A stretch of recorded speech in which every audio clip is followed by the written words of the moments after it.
Hello, this is Dr. Grande. Today I will offer an update on the case of Aileen Wuornos. She is the topic of a Netflix documentary titled Aileen, Queen of the Serial Killers. First, I'll look at the background of this case, including the timeline of the crimes, then offer my analysis. Aileen Carol Wuornos was born on February 29, 1956, in Rochester, Michigan. A person being born on Leap Day has the rarest of all birthdays, a fitting distinction considering the path that Aileen's life would take. Aileen's mother, Diane Wuornos, was only 15 when Aileen was born. She left when Aileen was 4 years old and never returned. Aileen's father, Leo Dale Pittman, had schizophrenia and was convicted of kidnapping. He later died in prison. Aileen had never met him. She had a brother named Keith, who was about 11 months older than her. Until Aileen was 11 years old, she believed that her maternal grandparents were her parents. She indicated that her grandfather, who consumed excessive quantities of alcohol, badly mistreated her both physically and verbally. Sometimes she would be beaten for days at a time, with no opportunity to recover before another beating was delivered. As a teenager, Aileen was incorrigible, unpredictable, combative, and angry. She frequently engaged in sexual activities with boys at school in exchange for loose change and cigarettes. There were several negative encounters with law enforcement, which resulted from Aileen shoplifting, being intoxicated on drugs and alcohol, and starting fights. Aileen was not popular in school and had no friends. She had a child at the age of 15, but the baby was immediately given up for adoption. Aileen's grandfather kicked her out of his house, and she lived in a wooded area. When she was 16, Aileen started hitchhiking across the country. In May 1974, when she was 18, Aileen was arrested in Colorado for DUI, disorderly conduct, and firing a .22 caliber pistol at a moving vehicle. At some point after this, she ended up in the state of Florida. 2 years later, at the age of 20, Aileen married a 69-year-old man. About a month later, the man filed for divorce and a restraining order, accusing his new wife of beating him with his own cane. Aileen returned to Michigan, where in July 1976, she threw a cue ball at a bartender's head and was arrested for assault and disturbing the peace. 3 days after she was arrested, her brother Keith died of esophageal cancer. Aileen collected $10,000 from his life insurance policy, but burned through that money within 2 months. One item she purchased was a new car, which she quickly totaled. In May 1981, Aileen robbed a convenience store in Edgewater, Florida. She took $35 in cash and 2 packs of cigarettes. She was convicted and sentenced to 3 years in prison, but was released early in June 1983. There was no question that Aileen was not rehabilitated. Her criminal behavior continued after her release. In May 1984, she allegedly attempted to pass forged checks. In November 1985, Aileen was named as a suspect in the theft of a revolver. And in January 1986, she was arrested and charged with obstruction of justice, car theft, and resisting arrest. Aileen frequently engaged in sex work. This was her primary way to make a living. She provided services to 25 to 30 men a day. In 1986, she met a woman named Tyra Moore, who went by the name Ty. They became romantically involved and maintained a chaotic lifestyle, moving from one hotel to another and consuming alcohol. Aileen said that she and Ty were like Bonnie and Clyde and predicted that they would have a book written about them someday. About the nature of their romance, she said, quote, "It was love beyond imaginable. Earthly words cannot describe how I felt about Tyra," unquote. Over time, Aileen became extremely overweight and developed a rough look about her. She was described as haggard. The men she was able to engage as clients were less attractive, which Aileen found to be demoralizing. Starting in December 1989, Aileen went on a murder spree, killing 7 men: 51-year-old Richard Mallory, 43-year-old David Spears, 41-year-old Charles Karskaden, 65-year-old Peter Seams, 50-year-old Troy Burris, 56-year-old Dick Humphreys, and 61-year-old Gino Antonio. The method she used to kill the men did not vary too much. Aileen would walk along a Florida highway. A man would stop to engage her services. When they were in the man's car, Aileen would step out of the vehicle, yell at the man, suggesting he had attacked her and shoot him to death with a .22 caliber revolver. On July 4, 1990, Aileen and Ty abandoned the car of Eileen's victim, Peter Seams, after being involved in a collision. Witnesses described the women to the police. Investigators also found Richard's property at a pawn shop. His belongings contained Eileen's fingerprints. On January 9, 1991, Aileen was arrested at a biker bar called The Last Resort. The police offered Ty Moore immunity in order to get Aileen to confess. During a few recorded phone calls, Aileen admitted to killing the men, but said she acted in self-defense. In 1992, Aileen was convicted for killing Richard Mallory and sentenced to death. Later, she pleaded no contest to 5 other murders. She was never charged with Peter's death. His body was never found. In total, Aileen was given 6 death sentences. But it wasn't all bad news. She only had to serve one. On October 9, 2002, 46-year-old Aileen Wuornos was executed by lethal injection. Now moving to my analysis. Here are my thoughts on a few areas that stood out to me in this case. Item number 1. Aileen Wuornos was only convicted by a jury for one murder, Richard Mallory. She then pleaded no contest to 5 other murders. If she had been acquitted of Richard's murder, she would have gone to trial for the other murders instead of pleading no contest. Some of those cases were not very strong. Florida did not have a great case against Aileen. Getting convictions would have been challenging. In the documentary, a few people suggested that Aileen Wuornos did not get a fair trial. There was no mention during her trial that Richard had a criminal record.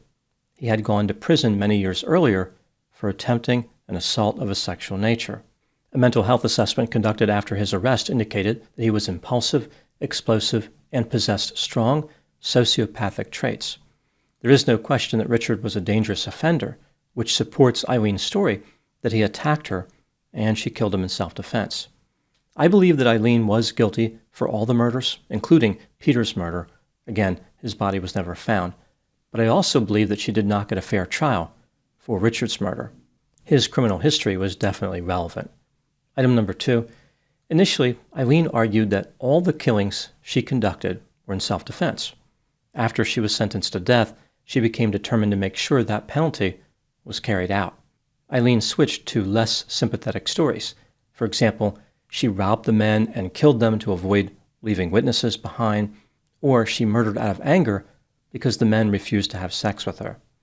When she was in court fighting to abandon all her appeals and speed up her death, she said that she would kill again and had hate running through her veins. During one interview with a filmmaker, when Aileen thought the cameras were off, she told him that she actually did kill in self-defense, but she hated being on death row. It is very unlikely that Aileen killed all 7 men in self-defense, but it's possible that she did kill a few of them after being attacked. Being a sex worker is a dangerous job. Aileen had 400 customers while she was active as a serial killer. It stands to reason that a few of the men would have become aggressive and violent. Even if Aileen was not guilty of 1 or 2 of the homicides, she still murdered the other men. I believe that Aileen changed her story to speed up her death simply because she wanted the misery to end. She was manipulating the system. Item number 3. As Aileen was working to speed up her execution, she also portrayed herself as a warrior for justice. She suggested that she was guilty, but her victims were also guilty.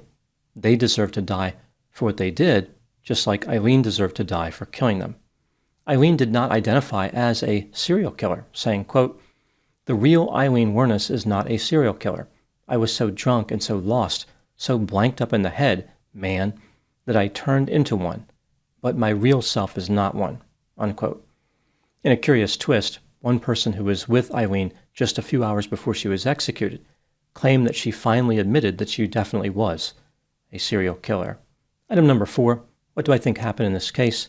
This is just a theory, my opinion. Aileen Wuornos was self-centered, impulsive, irresponsible, reckless, aggressive, angry, hostile, antagonistic, combative, homicidal, resentful, sadistic, grandiose, jealous, manipulative, deceptive, opportunistic, materialistic, cold, callous, insecure, erratic, unpredictable, rebellious, excitement-seeking, unsophisticated, chaotic, defiant, dominant, fearless, distrustful, pessimistic, fatalistic, paranoid, lonely, emotionally unstable, falsely believed she was special, possessed superficial charm, had a sense of entitlement, and was exceedingly creepy. During her younger years, Aileen was mistreated horribly and was unable to form a proper attachment to any caregiver. The people around her didn't really qualify as caregivers. Some were more like perpetrators. These early experiences, combined with a genetic component, left Aileen with pronounced psychopathic and borderline traits. She was later diagnosed with both antisocial and borderline personality disorders. After becoming involved in sex work, Aileen was further victimized. At the same time, she learned how to manipulate men. Aileen frequently engaged in criminal behavior and had a long history of arrests before ever resorting to murder. She had been dangerous for quite some time. Ultimately, career problems pushed Aileen to a homicidal path. As she became increasingly unattractive, she could no longer obtain enough customers, and those who were willing to use her services were not willing to pay a lot of money. The men may have viewed her as barely acceptable, if not outright disgusting. They certainly would not pay a premium, and she was losing out to competition. In the final year of her career as a sex worker, she had only 400 clients, which is just more than one a day. Some of those may have been repeat clients. Even so, Aileen was nowhere near her past level of 25 to 30 encounters a day. Aileen decided to rob her customers and kill them because she did not want them talking to the police. She probably didn't actually need to kill them because, in all likelihood, none of them would have reported the crime. This is kind of like a drug dealer calling the police to say that someone took his cocaine. In prison, she tried every possible tactic to escape responsibility, but eventually came to understand that only dying would allow her to escape death row. Toward the end, Aileen became increasingly paranoid and may have even become psychotic. She told people that her head was being crushed by sonic pressure. Even her last words were disorganized. She said, quote, "Yes, I would just like to say I'm sailing with the Rock, and I'll be back, like Independence Day, with Jesus, June 6, like the movie, big mothership and all, I'll be back, unquote. Her final statement suggested that she may have misunderstood both the movie Independence Day and Christian theology, but at least she went out on brand, unpredictable. Now moving to my final thoughts. Women almost never become serial killers. In the rare instances when they do, their profiles usually differ significantly from those of male offenders. Male serial killers are typically motivated by sexual domination. They want to control women. Their behavior can sometimes be traced back to dysfunctional maternal relationships. Female serial killers usually target men with whom they have long-term romantic relationships, like a woman kills her husband, remarries, kills that husband, and so on. The homicidal method will often be something subtle, like poisoning, as opposed to messy methods like bludgeoning, shooting, or stabbing. Aileen Wuornos deviated sharply from this pattern. While her motive, financial gain, aligns with common female serial killer tendencies, her choice of victims was unusual. She targeted men who were strangers or casual acquaintances, such as repeat customers. Her methods were violent, direct, and predatory.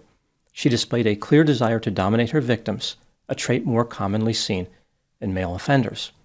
Many male serial killers are drawn to occupations like law enforcement because this combines authority, control, domination, and excitement. Aileen said that she wanted to be a police officer. One can make a good argument that Aileen viewed every man as her enemy. After all, men had committed offenses against her throughout much of her life. When she started her career as a serial killer, she adopted male offender traits into her style. She became a mirror of the male violence she had long feared and resented. In the end, Aileen transformed into her enemy and exacted a brutal revenge. Those are my thoughts on the case of Aileen Wuornos. Thank you so much for watching. I'll talk to you soon.